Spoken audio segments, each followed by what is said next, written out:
Hello, I'm John Bachman. We're standing by for a live news conference coming up very shortly. Senator Bernie Sanders, the Democratic Socialist, is expected to announce very soon that he is going to be running for president here in 2016. You can see the podium right now where Sanders is expected to be any second now. He'll be holding this news conference on Capitol Hill, again talking about his decision to run for president in 2016. As soon as we see the senator, we will bring you there live. And hello, everyone. I'm Miranda Kahn. And I'm John Bachman. Let's talk about some of the other stories making news today. And we will start with, let's see, where will we start? Let's start and go ahead and turn our attention to Baltimore. The latest developments on that story now. Police there in the city of Baltimore say they've handed over their death investigation of Freddie Gray to a state prosecutor.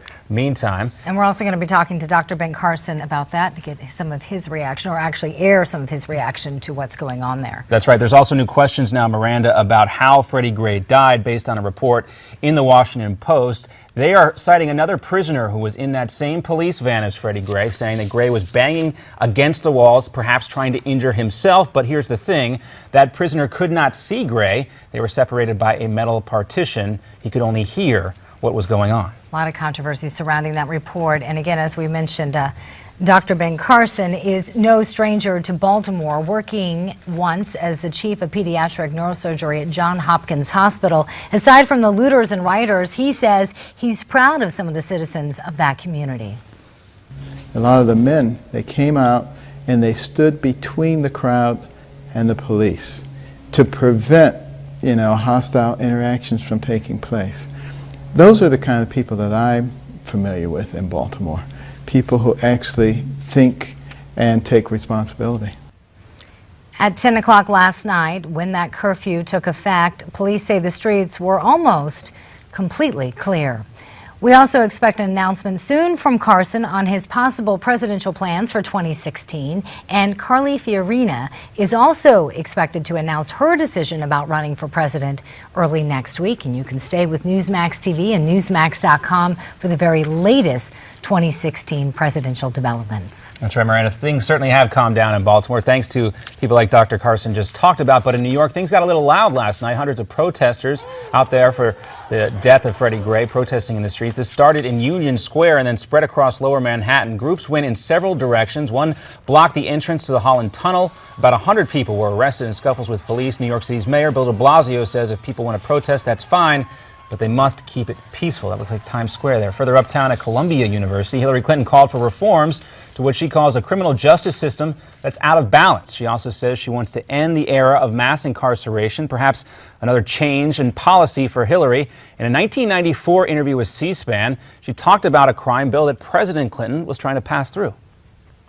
This bill would have put more police on the street, would have locked up violent offenders so they never could get out again, would have given more prison construction money available to the states and as well as the federal government. Well, Mrs. Clinton at the time was pushing for her husband's stalled crime bill, which some now blame for the high rates of African-American men behind bars. Things may be opening up in the Bridgegate investigation. One individual at the center of those lane closings at the George Washington Bridge is reportedly ready to plead guilty. There he is. Bloomberg says David Wildstein will enter a plea in a Newark federal courtroom tomorrow. No word on the charge for the former Port Authority official. Wildstein is an ally of New Jersey Governor Chris Christie. This could mean he's ready to cooperate with the long-running investigation into those lane closures.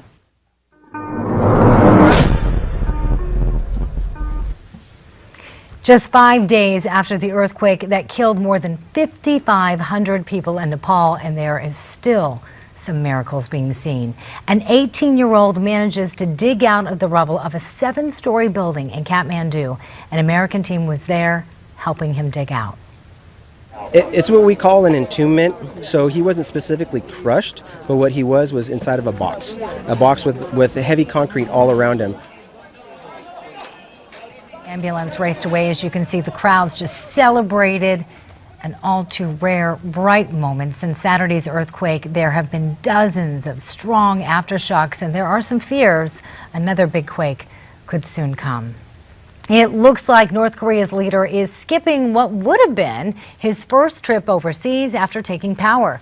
As practices continue for next month's Victory Day parade in Moscow, Kim Jong-un was on the list of more than 24 world leaders scheduled to attend, but now Russian officials say he won't be there.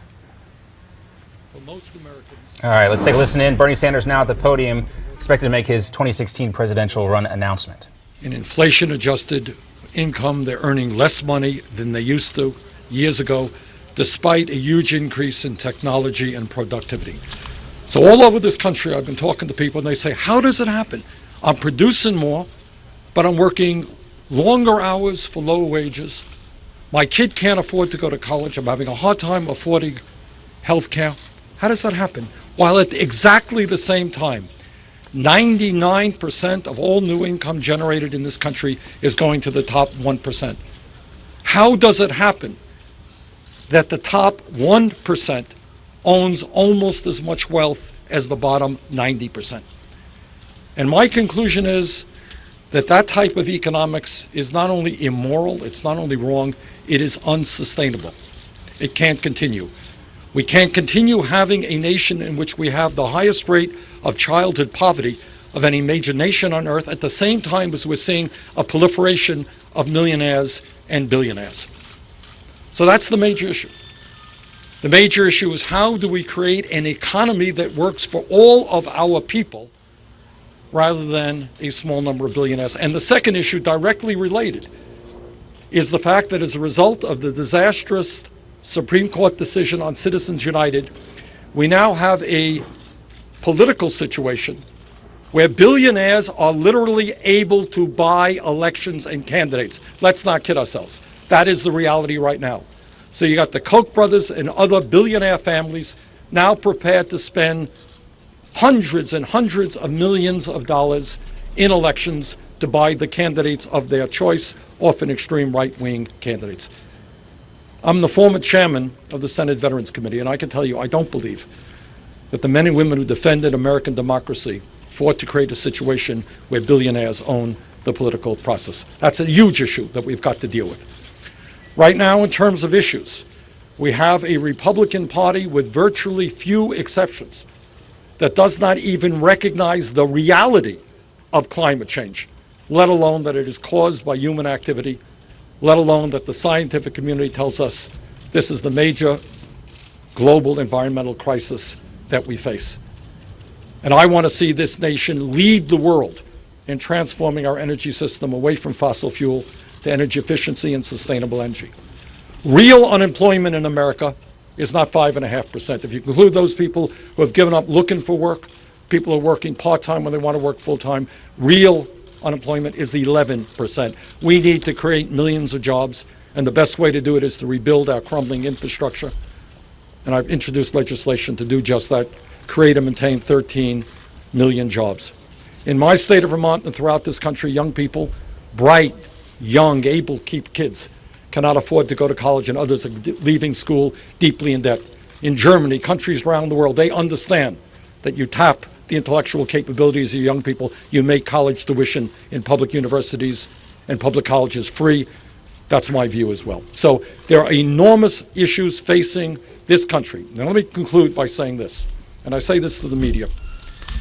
I've never run a negative ad in my life. I've been in many campaigns, and you ask the people of Vermont, they will tell you Bernie Sanders has never run a negative ad. I hate and detest these 30-second ugly negative ads. I believe that in a democracy, what elections are about are serious debates over serious issues, not political gossip, not making campaigns into soap operas. This is not the Red Sox versus the Yankees. This is the debate over major issues facing the American people. Honest people. My conservative friends differ with me, and that's fine. That's called democracy. That's a good thing. But I would hope, and I ask the media's help on this, allow us to discuss the important issues facing the American people, and let's not get hung up on political gossip or all the other soap opera aspects of modern campaigns. Thank you. Let me just take a few. Essentially, without giving you a detailed proposal right now, I regard it as unacceptable that you have major corporations in this country who make billions of dollars in profit, who do not pay a nickel in federal income tax because, among other things, they stash their money in the Cayman Islands and Bermuda and other tax havens. The wealthiest people in this country and the largest corporations have got to join the United States of America. They've got to come back to this country, and they've got to maintain and respect their responsibilities. And their responsibilities are not to ship jobs to China. Their responsibilities are not to avoid paying federal taxes. So we need real tax reform, which says to the wealthiest people and largest corporations, you're going to have to start paying your fair share of taxes. Your brother's running a campaign in the UK much sooner than you are. We spoke to him today and he had some very nice things to say. How did you guys both decide? I owe my brother an enormous amount. I grew up in a family that did not have a lot of money. My dad came to this country at the age of 17, dropped out of high school, never made any money. My mother graduated high school. We didn't have a whole lot of books in the house, and it was my brother who actually introduced me to a lot of my ideas. So I hope my brother does very well in his race for Parliament in the UK. Yes, sir. Yeah. Yeah. All right, there you go. Bernie Sanders taking some questions, talking about what we expect to hear from him out on the campaign trail here in 2016. The announcement coming from the Associated Press actually last night that he does plan on running for president, mentioning the fact that a lot of Americans feel like they're working longer hours for less pay. Specifically mentioned the Citizens United Supreme Court case, saying that there are billionaires who can literally buy elections, and called out the Koch brothers by name, but did not mention Tom Steyer, the Democrat, or George Soros. Also mentioned his service on the Veterans Affairs Committee, and then tied that right back into, again, the 1% argument, talked about climate change, talked about real unemployment, and the fact that this country still needs to create jobs. I think there are a lot of Republicans who would agree with him on that. He's focusing on infrastructure, saying that he could create 13 million jobs with that idea alone. Right. To help boost the economy. And again, we heard a lot of negativity towards the 1%, as he kept referring to. The 1% shouldn't have the majority of the money in this country. And not any explicit mention of Hillary Clinton in that. Of course, Bernie Sanders is an independent, a Democratic socialist, but running in the Democratic primary for president in 2016. Certainly he will force Clinton to address some of those issues that the left flank of the Democratic Party want to talk about, including climate change and equal pay. She's already tried to talk about that, but she will have a real difficult time doing that when Bernie Sanders is there on the other side. Hillary Clinton, of course, a former senator from New York, and that comes with certain commitments from Wall Street. But a lot of people right now are questioning already his electability. Let's be honest, you could sit there and criticize all you want, but money is what drives these elections. And from what I'm hearing, a lot of reports are saying that he's basically his people are relying on social media. And it'll be interesting to see how far that will actually get him. Well, we've seen the progression of social media for the last 2 or 3 election cycles, and it has changed every single time. Every 2 years, a congressional election cycle, and it's become more and more important. And it's certainly easier now to go ahead and send money electronically to a campaign. Again, this is what Barack Obama had a lot of success doing back in 2008. Small donations, a lot of small donations coming in. I don't know if Bernie Sanders has the same kind of mass appeal as Obama did in 2008. Let's see, because according to this Time article, he has, 291,000 Twitter followers. He's a popular guy. And nearly 1 million Facebook likes. So he's doing pretty well so far, I would say. All right, we'll see how he does on the fundraising trail and the campaign trail. Keep our eye on Bernie Sanders. We also want to talk today about the 40th anniversary, the end of the Vietnam War. Of course, it was a costly conflict that left tens of thousands of young men dead as it pitted communist North Vietnam against the South and its main ally, the United States. But on April 30th, 1975, U.S. involvement in the war ended with the fall of Saigon. That dramatic evacuation took place again 40 years ago today.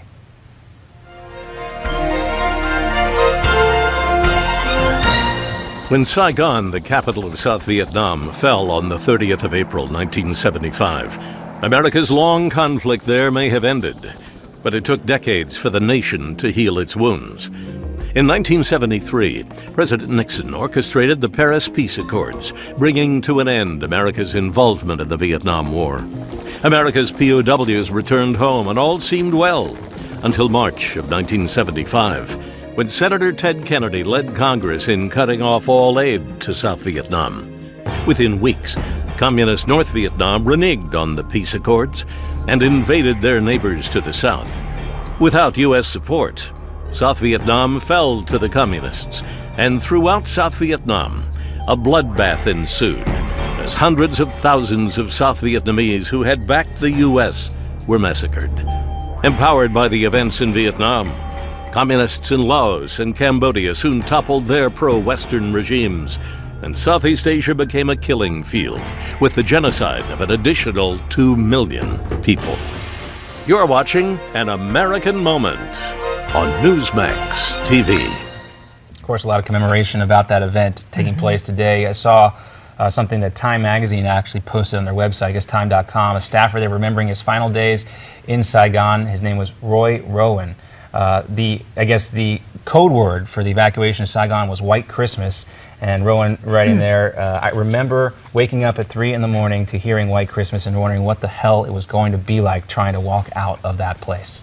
Can't even imagine. Right. And of course, if you're ever in Washington, D.C., everyone should try to take a moment to go down to the Vietnam Veterans Memorial right there on the National Mall today. Many soldiers making that somber pilgrimage to the site of the memorial, searching among the sea of names, trying to pick out their friends and brothers who they served alongside there. Always an emotional experience any day of the year to go there, because invariably there are family members, Vietnam veterans, very close, and every time I've ever been there, I've seen somebody in tears. I'm sure. Yeah. My father-in-law served in Vietnam.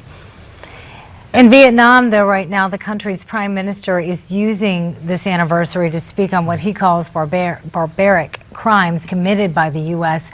during this war, while the country's celebrated today's anniversary with a colorful parade at a South Vietnamese city once known as Saigon. Yeah, Ho Chi Minh City now, and we see the hammer and the sickle, a sign of communism there today as they commemorate this day in history. But also interesting to note, Miranda, like in China, in Vietnam, capitalism, very much a different kind of capitalism, a lot of foreign investment taking place in the country, but not the communism of old, certainly. It was such a different time period then, because that was really where they were able to cover the war. The media was able to cover the war like they never had before. And some of those images are still forever etched in people's minds. Yeah, reading about reporters who were there embedded with the military at that time, it kind of backfired on the military. They were hoping to present their side of the story, but they just lost control of the message. And you know, there's also that famous anecdote about Lyndon Johnson saying, "If I've lost Cronkite, then I've lost the war." But apparently that didn't actually play out like that if you talk to Johnson's family members. But it was a tumultuous time, of course. It effectively ended the Johnson presidency, and tough to think about. And for all of you Vietnam vets that may be watching right now, our hats off to you. Thank you for your service. It's greatly appreciated. We'll be right back. You're watching Newsmax Now.